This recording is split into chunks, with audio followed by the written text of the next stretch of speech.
struggled from Kentucky was selected 25th by the OKC Thunder and was traded to New York 2 days after the 2020 NBA Draft. In his last 4 games, he's averaging 17.5 points, 4.3 assists, and almost a steal per game, while shooting 45% from 3 on 5 attempts, and all in just 21 minutes. More than his numbers though, what separates Quickley from the rest of rookies that could have been ranked at number 10 is the fact that he's a valuable player on both ends of the floor. Quickley's strength, athleticism, and the fact that he has great size for a point guard make him an NBA-ready defender. Offensively, his floater game make him a crafty player on that end, where he's able to get buckets at ease in the pick and roll with a soft touch around the basket. Maybe he should be playing more than 17.3 minutes per game, because Quickley's per 36-minute stats are off the charts in his rookie campaign. Regardless, he's looking like a late first-round steal for New York, and he's been a crucial bench piece for the Knicks, who are shockingly tied for the 8th seed in the East. Number 9, Desmond Bane. You could argue that his teammate Xavier Tillman Sr. could be on this list, but the Grizzlies' 30th overall draft pick Desmond Bane has proved that the ability to finish through contact and shoot from distance that he showed off at TCU can hold up at the pro level. In all but one of the 13 games he's played with Memphis, Bane scored at least 6 points, and he's done that very efficiently. The man's taking just under 4 threes per game and hitting nearly half of them. So Memphis has a solid prospect next to Ja Morant and of course Triple J when the big man gets healthy. Number 8, Isaac Okoro. Playing over 37 minutes for the Cavaliers, Okoro's been a valuable tone setter on both ends of the floor for the 5th-seeded Cavaliers. The Cavs' 5th pick in 2020 has looked beyond NBA ready right off the bat in his career, as he hit a game winner in his preseason debut and has averaged 9 points per game on solid shooting splits for a player facing the harsh reality of his first season amongst the toughest basketball competition in the world. I'm just gonna use that to feel this. I mean, I'm better, but come on, man. Come on, man. Number 7, Peyton Pritchard. The Celtics guard is out for the next 2 weeks with a sprained MCL in his right knee. But before he got hurt against the Sixers on January 22nd, he had the highest plus-minus among rookies in the 2020-21 season. Peyton dropped 23 points on 8 of 13 shooting against my Raptors, and it's clear Boston's guard is built for the moment and is capable of being a legit contributor for the contending Celts. While the injury looked painful, it might have been a blessing in disguise because the 2 weeks off actually could help Peyton avoid hitting the rookie wall and be fresh for the playoffs. With the NBA veteran-esque way in which he mixes up his drives and three-point shots, he looks like a complete draft steal for Boston. Pritchard has elite passing vision, a quick shooting release, and an above-average off-the-dribble shooting ability for a first-year player. Number 6, Anthony Edwards. Every player ranked so far has had the luxury of joining a franchise where they've been expected to be role players. Conversely, the number 1 pick, Anthony Edwards, has had the responsibility of being an NBA team's top scoring option. With Cat's injury, Ant is taking the 3rd most amount of shots on the Wolves right now, behind Malik Beasley and D'Angelo Russell. And while Edwards has struggled with his shooting percentages, if he was put in the right situation like some of the other players on this list, things could be a different story for him. Despite his struggles, I think Anthony will get his game together, and he's too talented to have his current value ranked outside of the top 6. Number 5, Patrick Williams. Chicago's front office absolutely shocked the world when they drafted Williams with their 4th overall pick, a man who was projected to be taken deep in the 2020 lottery.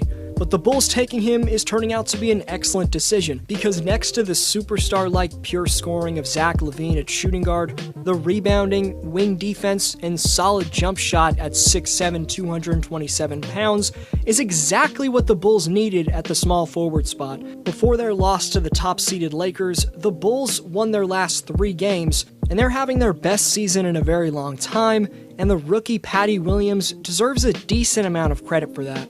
Number 4, Tyrese Maxey.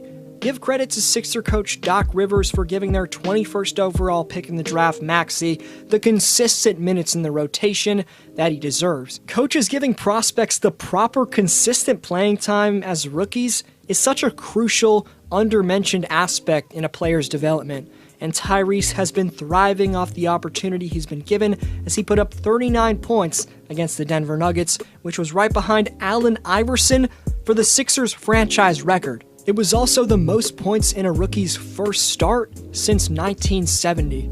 Maxi's scoring consistency for Philadelphia has resembled a player that's been in the league for half a decade plus. From January 7th to 14th, the 20-year-old Maxi had at least 15 points in 5 straight games. Overall, the man's creating and exploding off the bounce like a top NBA prospect, and because of his naturally gifted qualities, don't be surprised if he's a top guard in the world within the next few years. Number 3, James Wiseman.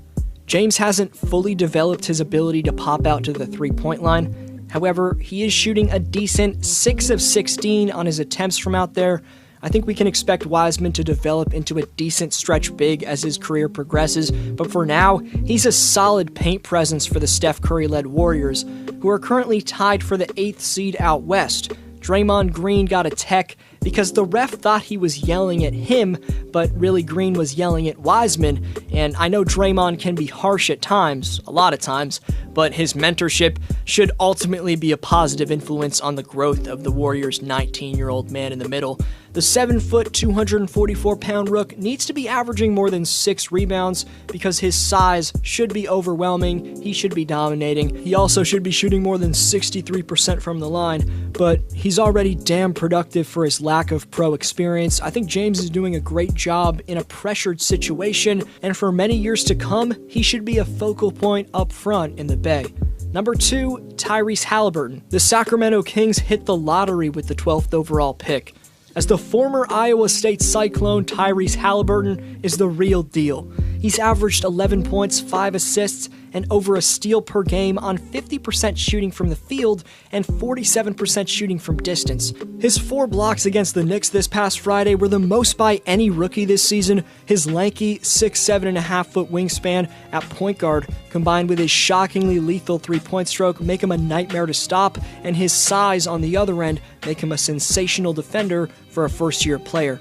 Before number 1, main honorable mentions to Cole Anthony, who's provided above-average leadership for a rookie in Orlando, and Deni Avdija, who only averages 7 points on a 3-8 Wizards team, but he has shot the ball extremely efficiently. Also mentions to Saddiq Bey, Xavier Tillman Sr., Precious Achiuwa, Mason Jones, Jae'Sean Tate, and Isaiah Joe. Number 1, LaMelo Ball. Off the bench in Charlotte, Melo's averaging 11 points, 6 rebounds, and 6 assists on good shooting percentages for a rookie point guard. Based off that production, of course, the ultimate big baller, LaMelo's dad, LeVar Ball, is going to be upset that his son's coming off the bench. And LeVar predictably said to TMZ, quote, "My boys are not freaking role players, they superstars, let them do what they do."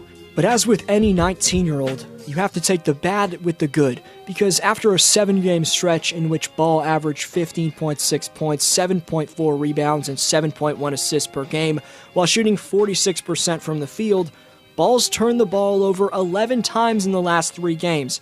And as coach James Borrego said, quote, "If you're turning the ball over 5 times in 16 minutes, that ain't gonna cut it for me. If you're doing that on the offensive end, you better bring something defensively."